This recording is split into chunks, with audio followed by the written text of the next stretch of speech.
Good morning everyone. स्वागत है आप सभी का युक्ति आईएएस के इस चैनल पे।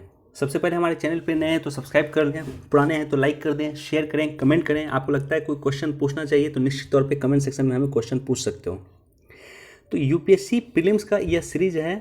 आपको पता है ये सीरीज मैं आपके लिए लेकर आया हूँ, जहाँ पे हम 2019 से लेकर के 2013 तक यूपीएससी पीटी 2019 से लेकर के 2013 तक के प्रीवियस ईयर को पेपर सॉल्व करेंगे। यदि अगर आप इस बार यूपीएससी दे रहे हो या नहीं तो आप बीपीएससी दे रहे हो या एमपी पीसीएस दे रहे हो या यूपी पीसीएस दे रहे हो या कोई भी पीसीएस अगर आप दे रहे हो तो यह देखना आपके लिए प्रीवियस ईयर का मस्ट है। 2019 का पेपर ऑलरेडी हमने सॉल्व कर लिया है, 2019 के पीटी का, और 2018 का जो है फर्स्ट पार्ट हमने सॉल्व किया था, जहां हमने 50 क्वेश्चन सॉल्व किए थे। तो रिमेनिंग 50 आज हम सॉल्व करेंगे। ये पार्ट 2 है, 2018 के पेपर का पार्ट 2 है। यहाँ पे हम जो है यूपीएससी के आंसर, यूपीएससी का जो है क्वेश्चन बुकलेट का सीरीज ए का 50 क्वेश्चन ऑलरेडी हम सॉल्व कर लिए हैं, और सीरीज ए का ही रिमेनिंग 50 क्वेश्चन आज हम सॉल्व करेंगे। तो यदि यूपीएससी का क्वेश्चन आपको चाहिए तो आप हमारे टेलीग्राम चैनल पे जाकर ज्वाइन करो। लिंक में टेलीग्राम का डिस्क्रिप्शन में डाल दिया गया है, या व्हाट्सएप पे आप देख सकते हो, हमारे व्हाट्सएप ग्रुप पे देख सकते हो, उसका भी लिंक आपको डिस्क्रिप्शन में मिल जाएगा। तो चलिए स्टार्ट करते हैं, और साथ ही साथ जो है हम कुछ टेक्निक बताएंगे यूपीएससी के पेपर को किस तरह से सॉल्व किया जाता है, किस तरह से अप्रोच किया जाता है, उसको हम आज बताएंगे। तो 51 का जो क्वेश्चन है वो संथाल विद्रोह को लेकर के है कि संथाल विद्रोह के बाद क्या क्या उपाय किया है सरकार ने। तो पहला जो है ऑप्शन है कि संथाल परगना नामक राज्य क्षेत्र का सृजन किया गया था, ये बिल्कुल सही है, जिसमें भागलपुर के कुछ क्षेत्र थे। दूसरा कि किसी संथाल का गैर संथाल को भूमि अंतरण करना गैर कानूनी हो गया, दूसरा भी सही है। क्या किया, जैसे मान लेते हैं कि ये संथाल का क्षेत्र था, और अगर आप कोई बाहरी व्यक्ति थे तो आप यहाँ पे आकर संथाल के क्षेत्र पे आकर ज़मीन नहीं परचेज कर सकते थे। ये दोनों ही प्रोविज़न किया गया था संथाल विद्रोह के बाद सरकार के द्वारा। तो स्टेटमेंट यहाँ पे सी जो है, ऑप्शन सी यहाँ पे बिल्कुल सही है। क्वेश्चन नंबर 52 पे चलो। 19वीं शताब्दी में भारत पे अंग्रेजी शासन का क्या परिणाम रहा। तो भारतीय कृषि का वाणिज्यीकरण हो पाया। स्टेटमेंट यहाँ पे ऑप्शन सी बिल्कुल सही है कि भारतीय कृषि का वाणिज्यीकरण हो पाया, आर्थिक तौर पे अंग्रेजी शासन का एक परिणाम रहा 19वीं शताब्दी में। क्वेश्चन नंबर 53 क्या है कि 356 जो आर्टिकल 356 किससे संबंधित है, राष्ट्रपति शासन से संबंधित है। यानी किसी भी राज्य में मान लेते हैं कि आर्टिकल 356 लगा, यानी राष्ट्रपति शासन लगा, तो क्या होगा। तो यहाँ पे ऑप्शन बी बिल्कुल सही है कि उस राज्य के विधान मंडल की शक्तियाँ संसद द्वारा या उसके प्राधिकार के अधीन प्रायोजित होगी। यानी वहाँ उस राज्य का, अगर मान लेते हैं आर्टिकल 356 किसी भी राज्य में लगा, मान लेते हैं कि बिहार में लगा, तो बिहार विधान मंडल की जो शक्ति है वो संसद को चले जाएगी। यानी बिहार विधान मंडल जो कानून बना सकता था अब नहीं बनाएगा जब तक राष्ट्रपति शासन रहेगा। कानून बनाएगा कौन, बिहार विधानमंडल के बिहार पे संसद कानून बनाएगी। क्वेश्चन नंबर 54 देखो सुजनी जो है महाराष्ट्र से नहीं होगा। सुजनी कहाँ से संबंधित है, बिहार से संबंधित है। सुजनी एक तरह से चटाई होता था, रजाई कह सकते हो या चटाई कह सकते हो, जो बिहार में काफ़ी प्रचलित है, काफ़ी बनाया जाता था पहले। तो ऑप्शन अगर स्टेटमेंट 2 आप छांट दो, यानी बी अगर 2 अगर गलत होगा तो देखो ऑप्शन बी नहीं होगा क्योंकि इसमें भी 2 है, और ऑप्शन डी नहीं होगा, इसमें भी 2 है। तो इसका जो आंसर है पहला, इसका आंसर बिल्कुल सही है। पुथुकली सॉल्ट जो है वो तमिलनाडु में है। उप्पाला जामदारी साड़ी जो है कर्नाटका नहीं आंध्र प्रदेश है इसका। तो ये सब देख लेना, हो सकता है यूपीएससी 2020 में ये क्वेश्चन पूछ दें।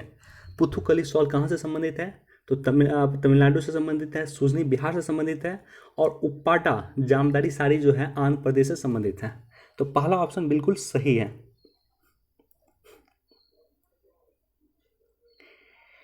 देखो यहाँ पे ट्रिक्स है, क्वेश्चन नंबर 55 में ट्रिक्स है। याद रखना, जहाँ भी किसी तकनीक का उपयोग अगर पूछ देगा, यूपीएससी किसी तकनीक का उपयोग पूछ देगा, तो ऑल ऑफ दिस सही होगा नॉर्मली। यहाँ पे यूपीएससी ने क्या पूछा, जीपीएस तकनीक का कितना जगह यूज हो सकता है, आपको भी नहीं पता और हमें भी नहीं पता, राइट। इवन जो एग्जाम लेता है उसको भी नहीं पता कि जीपीएस का कितना जगह यूज हो सकता है।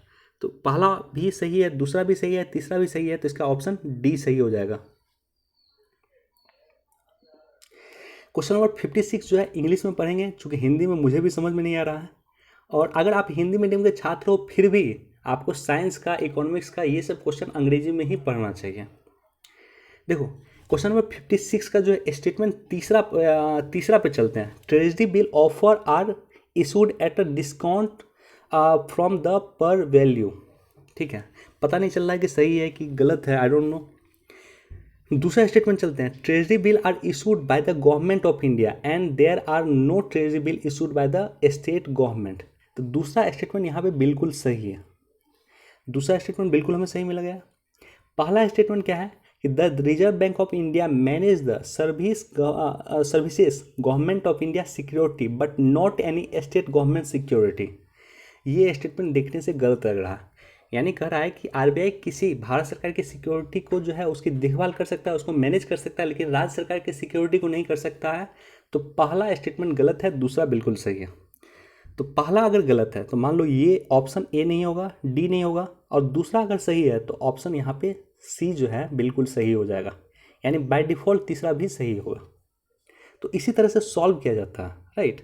ये मान लो एक स्टेटमेंट अगर गलत है तो क्या हमारा आंसर निकल रहा है कि नहीं, अगर एक स्टेटमेंट सही है तो हमारा आंसर निकल रहा है कि नहीं रहा।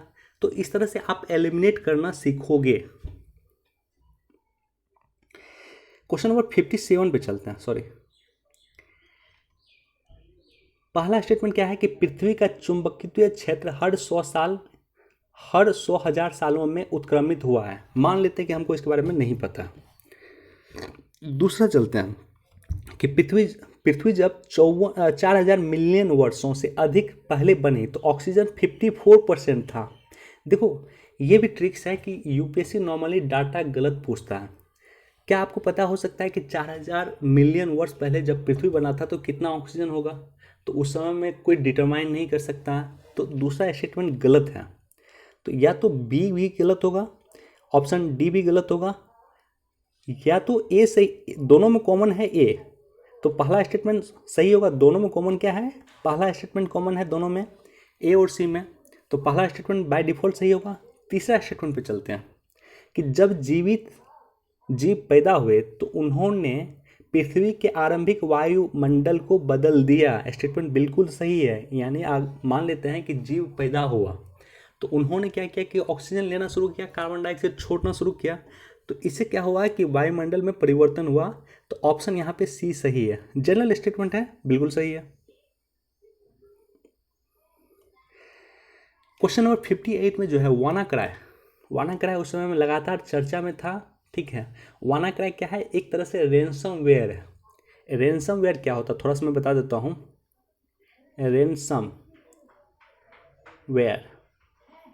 रेंसमवेयर एक तरह से साइबर अटैक होता है, एक वायरस होता है जो आपके सिस्टम में इनबिल्ट कर दिया जाता है, और रेंसम मतलब होता है फिरौती। तो रेंसमवेयर वायरस डालने के बाद आपको जो है एक सर्टेन अमाउंट मांगा जाता है, अगर वो अमाउंट देते हो तो उसके बाद जो है वो वायरस हटा लिया जाता है आपके सिस्टम से। तो उस समय में जो है विश्व में अटैक हुआ था वानाक्राई से। ठीक है, तो इसलिए क्वेश्चन इस समय 2018 में पूछा था, 2017 का वानाक्राई इस समय चर्चा में था। तो ऑप्शन यहाँ पे सी बिल्कुल सही है कि ये संबंधित है साइबर अटैक से, एक रेंसमवेयर है। रेंसमवेयर क्या होता है क्लियर हो गया होगा आपको, राइट। देखो क्वेश्चन नंबर 59 का जो है हम इंग्लिश में ही सॉल्व करेंगे। कंजर्वेशन एग्रीकल्चर यानी संरक्षण कृषि क्या है, उसके रिगार्डिंग कुछ पॉइंट दिया हुआ। ठीक है, पहला पॉइंट है कि अवॉइडिंग द मोनोकल्चर प्रैक्टिस। मान लेते हैं कि हमको इसके बारे में नहीं पता है। दूसरा है कि एडॉप्टिंग मिनिमम टिलेज, नहीं पता। तीसरा avoiding the cultivation of plantation crop, तीसरा गलत लग रहा है, क्योंकि कंजर्वेशन कृषि कहीं से भी यह नहीं कहता है कि प्लांटेशन क्रॉप को जो है आप बंद कर दो, उसको अवॉइड कर दो, राइट। तो अगर हम तीसरा ऑप्शन ही मात्र एलिमिनेट करते हैं, तो तीसरा ऑप्शन अगर सिर्फ और सिर्फ हमें ये पता होता है कि तीसरा ऑप्शन नहीं होगा, तो पहला ए जो नहीं हो सकता है, बी नहीं हो सकता, डी नहीं हो सकता, मात्र और मात्र आंसर होगा सी। तो इस तरह से आप एलिमिनेट करोगे। देखो, सिक्स एक्सटेंशन, छठा व्यापक विलोपन किससे संबंधित था? सॉरी,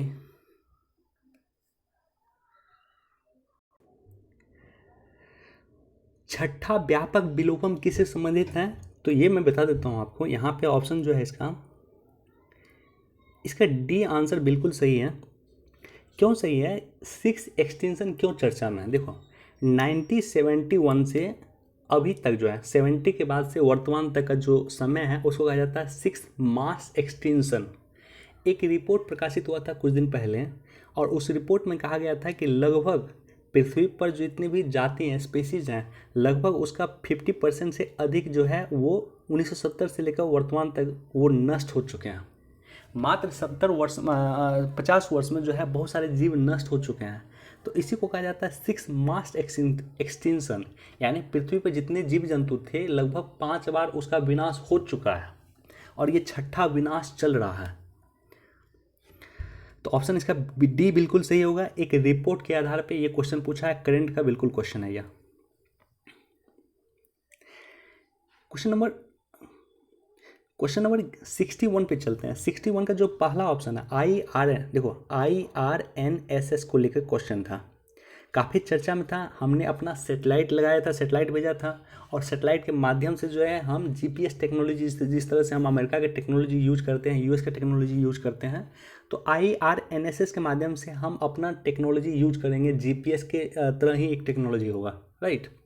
तो पहला क्या ऑप्शन है कि IRNSS के तुल्यकारी जियो स्टेशनरी कक्षाओं में 3 उपग्रह हैं और जियो सिंक्रोनस कक्षाओं में 4 उपग्रह हैं। मान लेते हैं कि इसके बारे में हमको नहीं पता। दूसरा देखो कि IRNSS की प्राप्ति संपूर्ण भारत पर और इसकी सीमाओं के लगभग 5500 वर्ग किलोमीटर के बाहर तक है। दूसरा स्टेटमेंट बिल्कुल गलत है। मैंने बोला कि डाटा UPSC गलत पूछता है, तो इस आधार पर भी गलत कर सकते हो। एग्जैक्टली लगभग 1500 किलोमीटर है।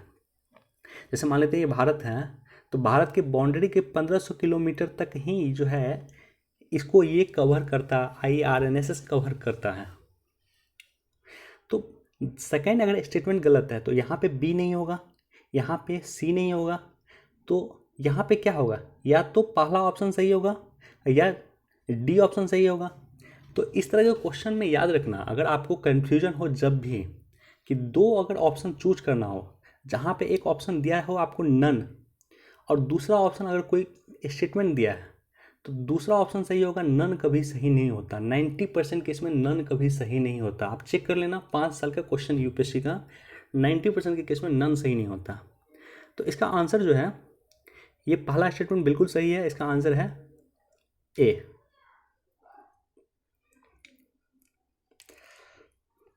देखो, ये जो है अल्बर्ट आइंस्टीन के रिगार्डिंग क्वेश्चन पूछा है, ठीक है। यहाँ पे जो है अल्बर्ट आइंस्टीन के रिगार्डिंग जो है ये क्वेश्चन पूछा। तो यहाँ पे जो है सेकेंड स्टेटमेंट जो है, ब्रह्मांड लगातार फैल रहा है, ठीक है, ये इसका स्टेटमेंट नहीं था। ये मैं भूल रहा हूँ, कुछ दिन पहले उसकी मृत्यु हुई थी, मैं एग्जैक्टली भूल रहा हूँ, I am just forgetting the name. British वैज्ञानिक थे जो एक चेयर पे ही हमेशा बैठे रहते थे, नाम देखो मैं बोल रहा हूँ, शायद हॉकिंस थे। एक सेकंड में चेक करके बताता हूँ। ये स्टीफन हॉकिंस थे, जिसके बारे में मैं बात कर रहा था, स्टीफन हॉकिंस थे। तो यहाँ पे जो है थ्योरी ऑफ रिलेटिविटी जो है, जो अल्बर्ट आइंस्टीन का जो सिद्धांत है, सॉरी, आपेक्षता का सिद्धांत, थ्योरी ऑफ रिलेटिविटी, वो पहले स्टेटमेंट और तीसरे स्टेटमेंट से संबंधित है, दूसरे स्टेटमेंट से बिल्कुल संबंधित नहीं है, क्योंकि ये स्टीफन हॉकिंस का इस तरह का सिद्धांत है कि ब्रह्मांड लगातार फैल रहा है। तो यहाँ पे जो है ऑप्शन सी यहाँ पे बिल्कुल सही होगा।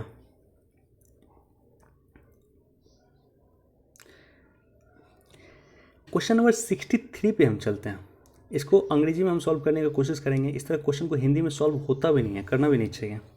तो यहाँ पे जो थर्ड स्टेटमेंट है, तीसरा स्टेटमेंट है कि GM mustard has been developed jointly by IARI and Punjab agriculture university, ये गलत है। तीसरा स्टेटमेंट गलत है। नॉर्मली संस्था का नाम क्वेश्चन UPSC गलत पूछता है, राइट।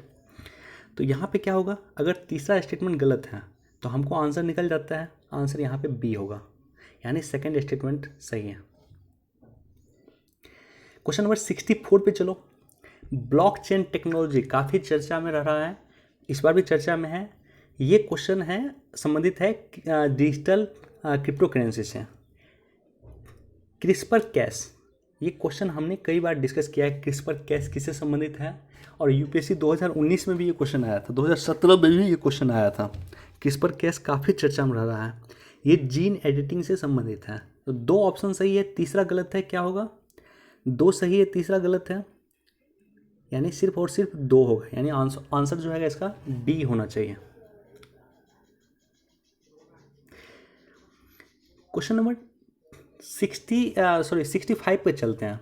कार्बन फर्टिलाइजेशन से संबंधित क्वेश्चन है, तो इसका जो आंसर होगा कार्बन फर्टिलाइजेशन से संबंधित है, इसका आंसर हो गया increase temperature of earth due to increase concentration of carbon dioxide in the atmosphere. Normally क्या है ना कि इस तरह का क्वेश्चन अगर आप पढ़ोगे तो भी आपको समझ में आ जाएगा कि क्या आंसर होना चाहिए। देखो क्वेश्चन सी इसका ऑप्शन होगा नहीं, डी नहीं होगा, ए और बी में आपको कन्फ्यूजन होगा, तो इसका आंसर है B, increase temperature of earth due to increase concentration of carbon dioxide in the atmosphere, right. Question number 66 पे चलते हैं, इसको भी हम अंग्रेजी में सॉल्व करेंगे, बहुत बड़ा स्टेटमेंट है। देखो इसको मैं थोड़ा सा आपको सुना देता हूँ। क्वेश्चन पूछ क्या रहा है कि जैसे मान लेते हैं कि एक जगह आप हो, आप मान लेते हो कि सवेरे सवेरे सो के उठते हो, तो अपने आप जो है अलार्म क्लॉकिंग कर दें, ठीक है, आपका जो है दरवाज़ा अपने आप खुल जाए, समझे, सारा का सारा चीज़ ऑटोमेटिक हो जाए, तो उस व्यवस्था को क्या कहते हैं? तो इसको क्या कहते हैं? IoT, ये भी चर्चा में रह रहा था। IoT, इंटरनेट ऑफ थिंग्स इसको कहा जाता है। देखो चौथी औद्योगिक क्रांति जो है, इंडस्ट्रियल रिवॉल्यूशन 4.0 चल रहा है, और 4.0 से प्रत्येक साल एक ना एक क्वेश्चन रहता है। जैसे क्रिस्पर कैस जो है इसी का एक पार्ट है, ब्लॉकचेन टेक्नोलॉजी इसी का पार्ट है, इंटरनेट ऑफ थिंग्स इसी का पार्ट है, आर्टिफिशियल इंटेलिजेंस इसी का पार्ट है, ऑगमेंटेड रियलिटी जो क्वेश्चन पूछा था 2019 में, ये भी इसी का पार्ट है। तो आप याद रखना IR 4.0, इंडस्ट्रियल रिवॉल्यूशन 4.0 को अच्छे से तैयार कर लो, प्रत्येक वर्ष क्वेश्चन रहता है इस पर। तो इसका आंसर क्या होगा? इसका आंसर हो गया B, IoT, internet of things. यहाँ पे जो पहला स्टेटमेंट है, राइट, भारत प्रकाश वोल्टीय इकाइयों में प्रयोग आने वाले सिलिकॉन वेयर्स का दुनिया में तीसरा सबसे बड़ा उत्पादक है। यहाँ भी स्टेटमेंट दिया हुआ दुनिया में तीसरा सबसे बड़ा, यानी एक डाटा दिया हुआ इंडिया 3rd लार्जेस्ट है बोल रहा है, तो डाटा नॉर्मली गलत होता है, हमने बताया है। दूसरा स्टेटमेंट पढ़ो कि सौर ऊर्जा शुल्क का निर्धारण भारतीय सौर ऊर्जा निगम के द्वारा किया जाता है। अगेन हमने बताया है आपको कि संस्था का नाम यूपीएससी नॉर्मली गलत पूछता है, तो इसका आंसर जो है डी हो जाएगा। तो इसी टेक्निक से आपको सॉल्व करना होगा, राइट। क्वेश्चन नंबर 68 पे चलते हैं। तो 68 का जो पहला ऑप्शन है 68 का जो क्वेश्चन है कि 18वीं शताब्दी के मध्य इंग्लैंड ईस्ट इंडिया कंपनी के द्वारा बंगाल के निर्यातित प्रमुख पण्य पदार्थ स्टेपल कॉमोडिटीज क्या थे? तो इसका ऑप्शन डी बिल्कुल सही है। आपने सुना होगा कि जो सोडा है, बिहार से सोडा वो लोग मंगाते थे, अफीम जो है बिहार से इंग्लैंड के वासी मंगाते थे। तो सोडा और अफीम आपको अगर पता है तो ये ऑप्शन आपको सही हो जाएगा। इस तरह क्वेश्चन बीपीएससी ने भी पूछा है कई बार कि बिहार किस चीज़ के लिए प्रसिद्ध था उस समय में, तो सोडा और अफीम के लिए प्रसिद्ध था, तो इसलिए इसका आंसर जो होगा डी होगा, कपास, रेशम, सोडा और अफीम। क्वेश्चन नंबर 69 पे चलते हैं। चंपारण सत्याग्रह का महत्वपूर्ण पहलू क्या था? तो यहाँ पे चंपारण सत्याग्रह सबको पता है कि किससे संबंधित था, किसान सत्याग्रह था। ऑप्शन एक ही बचता है हमारे पास, सी, भारत में राष्ट्रीय आंदोलन में किसान असंतोष का सम्मिलित होना इससे संबंधित था। क्वेश्चन नंबर 70 पे चलते हैं। हिंदू मजदूर सभा के संस्थापक कौन थे? तो इसका ऑप्शन देखो, ये सब क्वेश्चन आपको याद करना होगा, इसको आप ऐसा नहीं कि हर एक क्वेश्चन का आप एलिमिनेट कर सकते हो, इसको याद करना होगा। अशोक मेहता, TS रामानुज और GV मेहता जो है इससे संबंधित थे, हिंद मजदूर सभा से। स्थानकवासी संप्रदाय जो है किससे संबंधित है? बौद्ध धर्म और जैन धर्म से एक क्वेश्चन प्रत्येक वर्ष रहता ही रहता है, इसलिए इसको अच्छे से हमेशा देखना करो। तो इसका क्या है कि संबंधित है, जैन धर्म से संबंधित है, स्थानकवासी जैन धर्म से संबंधित है, राइट। क्वेश्चन नंबर 72 की क्या है कि भारत के सांस्कृतिक इतिहास के संदर्भ में निम्नलिखित कथनों पर विचार कीजिए। फतेहपुर सीकरी स्थित बुलंद दरवाजा तथा खानका के निर्माण में सफ़ेद संग अगेन डाटा दिया हुआ, सफ़ेद संगमरमर का नहीं, बिल्कुल गलत है। सफ़ेद नहीं, लाल संगमरमर, लाल जो है पत्थर का यूज हुआ था। तो पहला स्टेटमेंट गलत है और दूसरा स्टेटमेंट भी गलत है कि इस तरह का जो नॉर्मली कॉम्प्लिकेटेड स्टेटमेंट देता है कि ये यूज हुआ था, वो यूज हुआ था, इस तरह का स्टेटमेंट यूपीएससी गलत देता है। जो सिंपल स्टेटमेंट होता है ना यूपीएससी वो सही देता है, कॉम्प्लिकेटेड स्टेटमेंट सही गलत देता है। तो ये आपको ध्यान में रख के चलना होगा, क्योंकि कोई भी व्यक्ति मतलब 99.9% स्टूडेंट को ये क्वेश्चन का आंसर नहीं पता होगा, राइट। तो ऐसे कंडीशन में बनाने के लिए आपको जो है टेक्निकली लगाना होगा, दिमाग लगाना होगा। तो दिमाग आपको यही लगाना होगा कि इस तरह का जो सफ़ेद संगमरमर यूज किया है, इस तरह का जो डाटा टाइप का स्टेटमेंट देता है ना, या इस तरह का जो उलझाने वाला स्टेटमेंट आपको देगा, वो नॉर्मली यूपीएससी गलत पूछता है। तो इसका आंसर जो होगा डी होगा, दोनों ही गलत है। क्वेश्चन नंबर 73 का बी बिल्कुल सही है। क्या क्वेश्चन है, निम्नलिखित विदेशी यात्रियों में किसने भारत के हीरों और हीरे के खाद्यान्नों की विस्तृत चर्चा की है? तो टेवनियर ने इसकी विस्तृत चर्चा की है। 73 का बी। 74 का क्या है, भारतीय इतिहास के संदर्भ में निम्नलिखित में कौन से भावी बुद्ध है जो संसार की रक्षा हेतु अवतरित होंगे? अगेन मैंने बोला है आपको कि यूपीएससी हमेशा जैन धर्म और बौद्ध धर्म में क्वेश्चन पूछती है। तो इसका आंसर क्या है, सी मैत्रेय। देखो 75 का क्वेश्चन लॉर्ड वेलेस्ली की सहायक संधि को लेकर के है, ठीक है। तो लॉर्ड वेलेस्ली की सहायक संधि का क्या कौन सा उद्देश्य नहीं था, एक तरह से ये मान लो। कौन सा स्टेटमेंट गलत है? पहला क्या है कि दूसरों के खर्च पे एक बड़ी सेना बनाए रखना, ये बिल्कुल सही है, ठीक है। यानी जो है सहायक संधि का ये बिल्कुल उद्देश्य था। भारत को नेपोलियन के खतरे से सुरक्षित रखना, ये भी इसका उद्देश्य था। डी देखो, भारतीय रियासतों के ऊपर ब्रिटिश सर्वोच्चता स्थापित करना, ये भी सही है। तो तीसरा स्टेटमेंट गलत है, जो इसका उद्देश्य नहीं था, और हमारा आंसर ही तीसरा है, सी हमारा बिल्कुल सही आंसर है कि कंपनी के लिए एक नियत आय का प्रबंधन करना इसका उद्देश्य नहीं था। सी बिल्कुल सही है। 76 का अगेन अंग्रेजी शिक्षा की नींव पढ़ी, तीनों से ही पढ़ी। 1813 के चैप्टर से पढ़िए, जनरल कम्युनिटी और पब्लिक कंस्ट्रक्शंस 1823 से, और प्राच्य और आंग्ल विवाद से पढ़ा है। स्टेटमेंट इसका तीनों सही है, तो ऑप्शन डी इसका बिल्कुल सही होगा, 76 का डी। अगेन 77 देखो, 77 का अगर आप देखोगे तो नैनीताल आपको पता है कि कभी कृत्रिम झील नहीं हो सकता है। केलोडी आंध्र प्रदेश में है, ये भी नहीं हो सकता। नैनीताल और कोलेडू छट गया। अब दो बचेगा, रेणुका और कोडाई केनाल। रेणुका जो है सबसे छोटा साइट किसका, तो वेटलैंड का। रामसर कन्वेंशन अगर आप पढ़ोगे तो रामसर कन्वेंशन के अंतर्गत जो है भारत में लगभग 27-28 साइट हैं, उसमें सबसे छोटा साइट है रेणुका। तो ये भी नहीं होगा, तो हमारा सिर्फ एक ही नाम बचता है, कोडाई केनाल। वैसे भी नाम से भी लग रहा है कोडाई केनाल। केनाल मतलब क्या होता है, जो कृत्रिम नहर बनाते हैं ना, उसको केनाल कहा जाता है। तो कोडाई केनाल बिल्कुल सही है, नाम से भी लग रहा है कि ये कृत्रिम हो सकता है। तो आपको थोड़ा सा वहाँ पे दिमाग खोल करके आंसर देना होगा, राइट। 78 का देखो, प्रधानमंत्री कौशल विकास योजना, पहला स्टेटमेंट ही गलत है। ये श्रम और रोजगार मंत्रालय से आता है, क्यों आएगा भाई? हमने बताया कि नॉर्मली मंत्रालय का नाम यूपीएससी गलत पूछता है, यहाँ भी गलत पूछा है। प्रधानमंत्री कौशल विकास योजना आता है कौशल मंत्रालय के अंतर्गत, एक अलग से मिनिस्ट्री बना है कौशल विकास मंत्रालय, उसके अंतर्गत यह आता है। तो पहला गलत है। दूसरा जो है बाय डिफ़ॉल्ट सही होगा। देखो पहला गलत है तो ए सही नहीं होगा, डी सही नहीं होगा, चूँकि दोनों में ए है, और बी और सी में जो है दोनों में बी सेकेंड स्टेटमेंट है, तो सेकेंड स्टेटमेंट बाय डिफ़ॉल्ट सही होगा, इसको पढ़ने की भी आवश्यकता नहीं है। इस तरह से आप अपना टाइम सेव कर सकते हो यूपीएससी एग्जामिनेशन में। तीसरा है कि यह देश के अविनियमित कार्यबल की कार्यकुशलताओं को राष्ट्रीय कौशल योग्यता ढांचा नेशनल स्किल क्वालिफिकेशंस फ्रेमवर्क के साथ जोड़ेंगे। बिल्कुल, यानी अगर कौशल विकास योजना बना है तो एक फ्रेमवर्क होगा ना, किसी भी कौशल विकास योजना का, कोई भी योजना अगर आप बनाते हो तो उसका एक फ्रेमवर्क होता है कि हमको इतना तक अचीव करना है, राइट।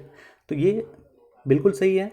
तो यहाँ पे हम तीसरा जो है यानी सी ऑप्शन बिल्कुल सही है, दूसरा और तीसरा स्टेटमेंट सही है, पहला गलत है। स्वराज सभा 1920 में निम्नलिखित में किसने अपना नाम परिवर्तन करके स्वराज सभा रखा? तो पहला ऑप्शन बिल्कुल सही है, all India home rule league. वैसे भी होम रूल को अगर आप संबद्ध करोगे, हिंदी में इसको कन्वर्ट करोगे तो होम रूल मतलब होता है स्वराज, राइट। क्वेश्चन नंबर 80 का जो है ये क्वेश्चन आपको देखना पड़ेगा। इस तरह का क्वेश्चन देखो, इस क्वेश्चन में इसका आंसर है बी, नीलबंधु मित्र की नील दर्पण, ठीक है।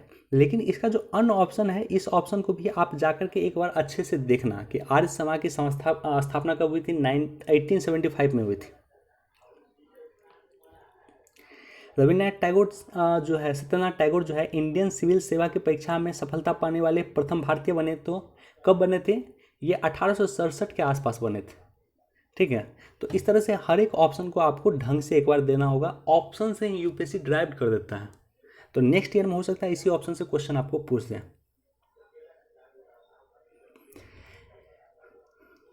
देखो, बालू खनन के संभावित परिणाम हो सकते हैं, यानी मान लो इस पे क्वेश्चन देखो, बालू खनन को लेकर के 2018 के पेपर में सॉल्व कर रहा हूँ, यहाँ क्वेश्चन पूछा था। 2019 में क्वेश्चन पूछा था, आपको याद होगा कि 2019 का अगर आप पेपर देखा होगा तो एक क्वेश्चन आया था कि बालू जो है माइनर फॉरेस्ट है कि नहीं है, और क्या सेंट्रल गवर्नमेंट पे को ही उस पर अधिकार है या राज्य सरकारों को भी अधिकार है, इस तरह का कुछ क्वेश्चन था। तो बालू खनन लगातार चर्चा में रह रहा है, जिस तरह से देश में बालू खनन हो रहा है, तो इससे क्या होगा? नदी की लवणता में कमी होगी। नदी का जो लवणता है, ठीक है, कि कमी होगी कि बढ़ेगी? नदी की लवणता में वृद्धि होगी, ठीक है, कमी नहीं होगा, नदी की लवणता में वृद्धि होगा। उल्टा स्टेटमेंट है ये।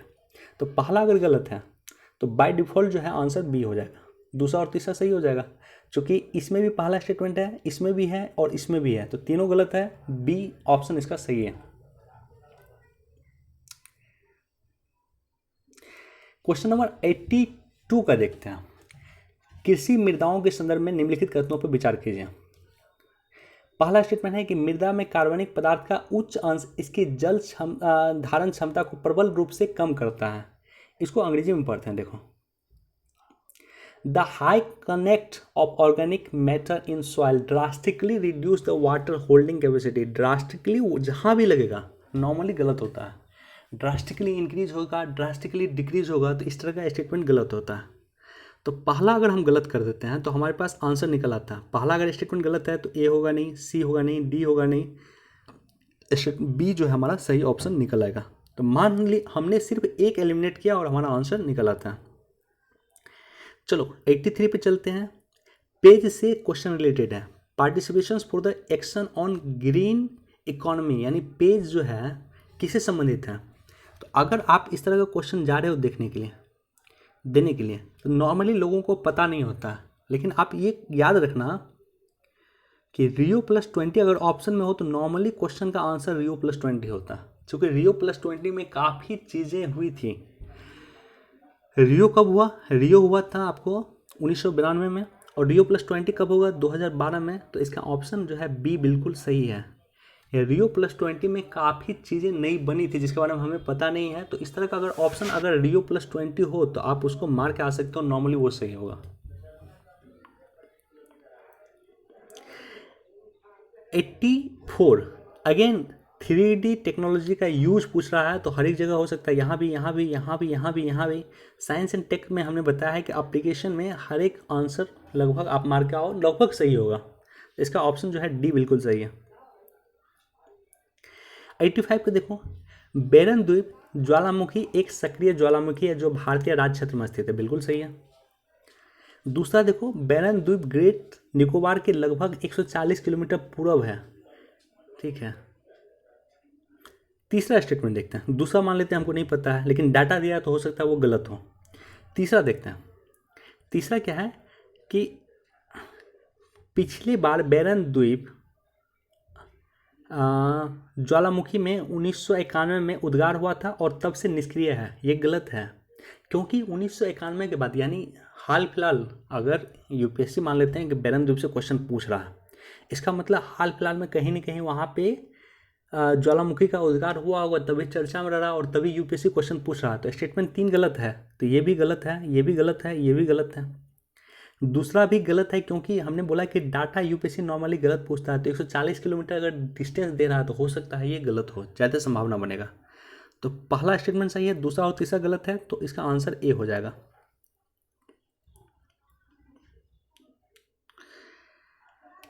देखो 86 भी चर्चा में रहा था। Prosopis, prosopis juliflora. Flora क्या होता है? फ्लोरा और फोना आपने सुना होगा। फ्लोरा संबंधित होता है एक तरह से पौधा से संबंधित होता है और फोना जो है जीव जंतु से संबंधित होता है। तो ऑप्शन जो है यहाँ पे अगर फ्लोरा सिर्फ आपने कैच किया तो वो किससे संबंधित होगा? इस ऑप्शन में अगर किसी में भी अगर पेड़ पौधा से संबंधित कोई चीज़ दिया हुआ है तो वही आंसर होगा। तो इस तरह से पहला आंसर ऑप्शन भी छट जाएगा, सी भी छट जाएगा और सिर्फ बी ऑप्शन इसका सही होता है कि यह किसी क्षेत्र में उगने वाला वहाँ की जैव विविधता को कम करने लगता है। राइट, एक पौधा है जो किसी क्षेत्र में उगता है और वहाँ की जैव विविधता को कम करता है।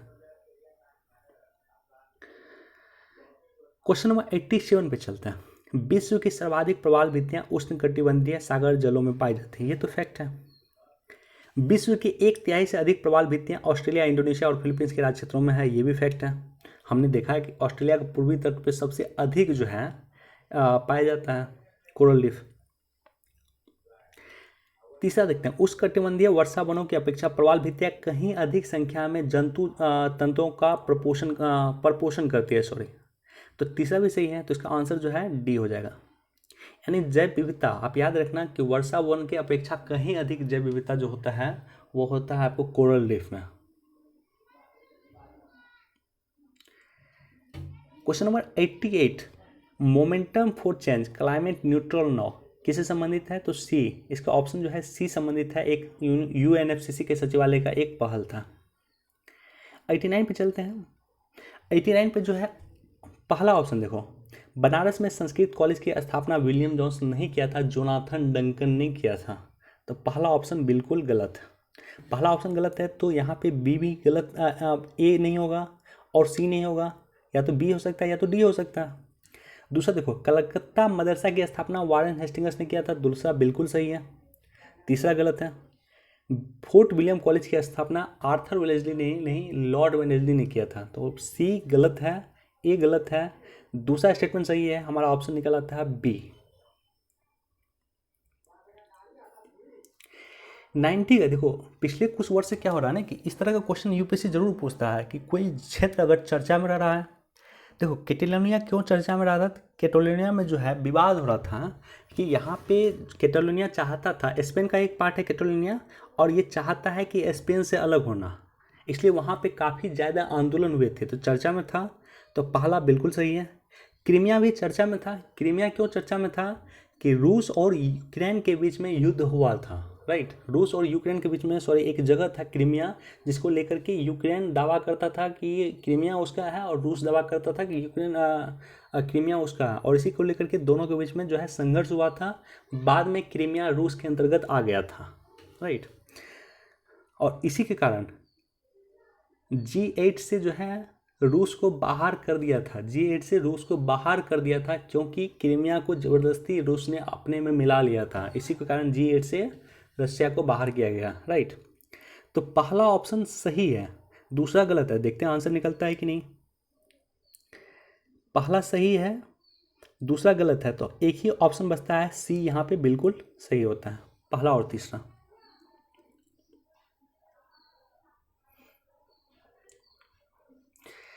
देखो इसको जो है ना, इसको मैं अभी एक्सप्लेन नहीं कर रहा हूँ 91 का क्वेश्चन, लेकिन इसका आंसर जो है बी है। गोवा, यहाँ पे जितने ऑप्शन है वहाँ पे याद रखना कि गोवा जो है सबसे बाद में स्वतंत्र हुआ था, 1967 के आसपास हुआ था। तो सबसे बाद में जो है जो घटना है या तो बी होगा या तो डी होगा, और इसको आप कैलकुलेट करोगे, इसका एग्जैक्ट आंसर निकालोगे तो ऑप्शन बी होगा। बहुत कन्फ्यूजिंग स्टेटमेंट है, इस तरह का क्वेश्चन एग्जाम में आप नहीं बना सकते हो अगर आपको बिल्कुल नहीं पता है तो, या आपको पता है कि गोवा सबसे लास्ट में हुआ था तो आपको बी और डी में रिस्क लेना होगा, और रिस्क लेना चाहिए। जब आपको लगता है कि दो ऑप्शन के बीच में आप एलिमिनेट करना है तो आपको रिस्क लेना चाहिए।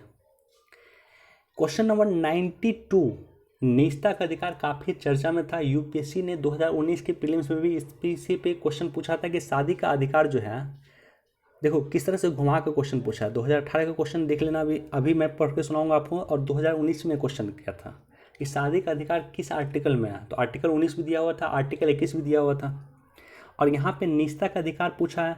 तो निजता का अधिकार, शादी का अधिकार सब एक दूसरे से रिलेटेड है। किस में आएगा?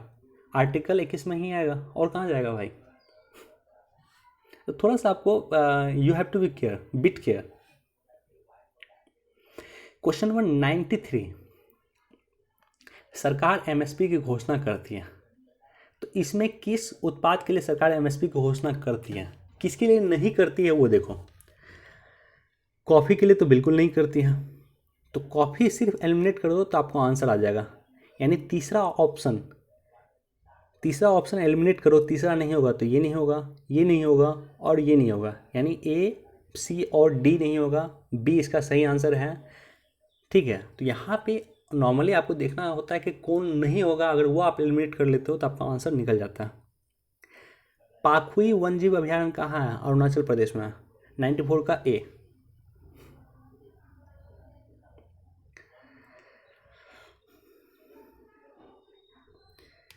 क्वेश्चन नंबर 95 जो है पीएसएलवी और जीएसएलवी को लेकर के क्वेश्चन पूछा हुआ। तो यहाँ पे तीसरा स्टेटमेंट को हम पढ़ते हैं सबसे पहले।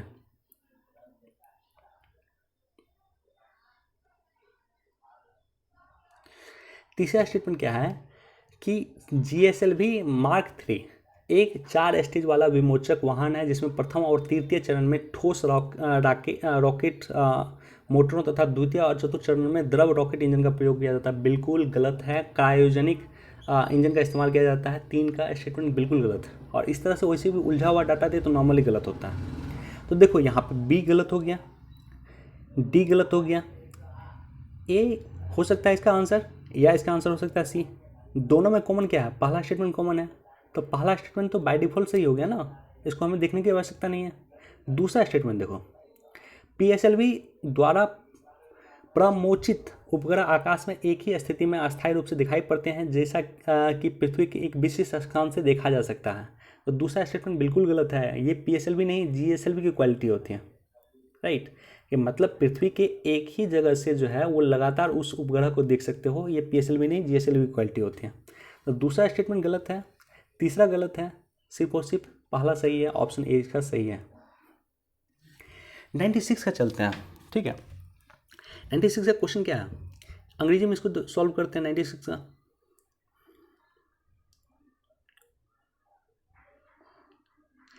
capital infusion into public sector bank by the government of India has steadily increased in the last decade। ठीक है। दूसरा स्टेटमेंट क्या है? To put the public sector bank in order to merger of associate bank with the parent bank of India has been affected। तो दूसरा option बिल्कुल सही है। एसबीआई को लेकर, मर्जर को लेकर के ये क्वेश्चन पूछा था, और पहला हमने बोला है कि स्टेडी इंक्रीज, स्टेडी डिक्रीज, ये सब स्टेटमेंट गलत होता है। ड्रास्टिक, 4-5 वर्ड याद रखना। ड्रास्टिक जहाँ पे हो, drastic, stately increase, stately decrease, ये सब वर्ड जहाँ पे हो नॉर्मली वो गलत होता है। तो इसका आंसर क्या हो जाएगा? आंसर बी हो जाएगा। 97 पे चलते हैं। जीएसटी को लेकर के क्वेश्चन है, जीएसटी किस उत्पाद पे लगेगा? देखो ये क्वेश्चन भी आपको टेक्निक से सॉल्व करना होगा। अंग्रेजी में इसको चलते हैं, तो अंग्रेजी से पता चलेगा इसको अच्छे से। एमएसपी किस पे लगेगा? जनरल ग्रेन हुल्ड इस पे लगेगा कि नहीं? चिकन एग कुक्ड इस पे लगेगा कि नहीं? न्यूज़पेपर पे लगेगा कि नहीं? पता नहीं हमें, लेकिन इतना ज़रूर पता है कि जो प्रोसेस्ड फूड होगा उस पर जीएसटी लगना ही लगना है। यानी मान लेते हैं कि एक डब्बा में बंद अगर कुछ सामान आ रहा है हमारे पास, तो उस पर जीएसटी लगेगा ही लगेगा, क्योंकि वो प्रोसेस्ड होता है, वो मैन्युफैक्चर होता है, वो कहीं जाकर बनता है। ठीक है, तो ऑप्शन अगर आप 3 एलिमिनेट करोगे तो बी नहीं होगा और डी नहीं होगा, इसका आंसर जो है सी है। ठीक है, जीएसटी किस पे नहीं लगता है? प्रोसेस्ड फूड पे जीएसटी लगना ही लगना है, बाकी अन्य पे जीएसटी नहीं लगेगा इस ऑप्शन में। 98 पे चलते हैं।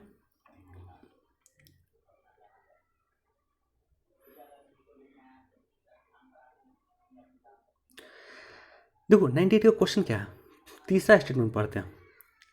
केंद्रीय पर्यावरण वन जलवायु मंत्रालय भारत सरकार के किसी विशेष भाग में कमजोर जनजातीय वर्गों के लिए पर्यावरण का अधिकार का आधिकारिक रूप से निर्णय लेता है और उसकी घोषणा करता है। तीसरा स्टेटमेंट गलत है। हमने बोला है कि नॉर्मली मिनिस्ट्री का नाम यूपीएससी गलत देता है। दूसरी बात क्या है कि अगर जनजातीय समूह कहीं पे है तो उसको लेकर के जो घोषणा करेगा वो जनजातीय मंत्रालय न करेगा, राइट। तो जनजातीय मंत्रालय करेगा। तो इसमें क्या है कि तीसरा अगर स्टेटमेंट गलत है तो ये नहीं होगा, डी नहीं होगा, सी नहीं होगा, बी नहीं होगा, आंसर हमारा निकल जाता है। पहला ऑप्शन सही है। क्वेश्चन नंबर 99, पादप रोग के वाहक कौन हो सकते हैं? चारों हो सकता है, पक्षी, उड़ती धूल, हवा, जल, सब हो सकता है। ऑप्शन डी यहाँ पे बिल्कुल सही है। क्वेश्चन नंबर 100 और हमारा लास्ट क्वेश्चन है, उसको देखकर डिस्कस करते हैं कि जैविक कृषि को लेकर के क्वेश्चन है। जैविक उत्पाद के लिए राष्ट्रीय योजना NPOP केंद्रीय ग्रामीण विकास मंत्रालय के मार्गदर्शन और दिशा निर्देश में तैयार किया गया है। बिल्कुल गलत है। हमने बोला है कि आपको यूपीएससी नॉर्मल मंत्रालय का नाम गलत पूछता है, राइट। और वैसे भी जो है अगर मान लेते हैं कि कृषि से संबंधित है तो कृषि मंत्रालय करेगा ना, ग्रामीण विकास मंत्रालय क्यों करेगा? तो अगर टेक्निकली भी देखो आप तो पहला स्टेटमेंट गलत है। पहला स्टेटमेंट गलत है तो यहाँ पे ए सही हो नहीं सकता और डी भी सही नहीं हो सकता। और दोनों में कॉमन 3 है तो 3 तो ऑलरेडी सही होगा। हमें वैसे भी पता है कि सिक्किम पहला राज्य है जो जैविक बना है।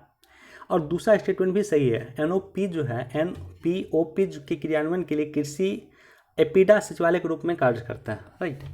एपिडा के बारे में फिर कभी हम डिस्कस करेंगे और करंट में हमने कई बार डिस्कस किया एपिडा को लेकर के।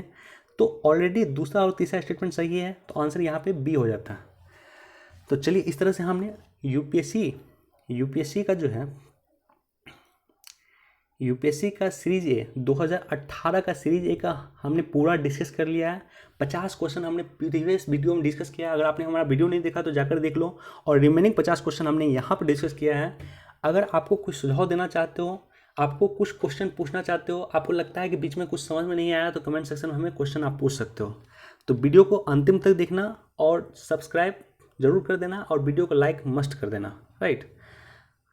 चलो बहुत बहुत धन्यवाद। Thank you so much. Please do like, share and subscribe. Thank you.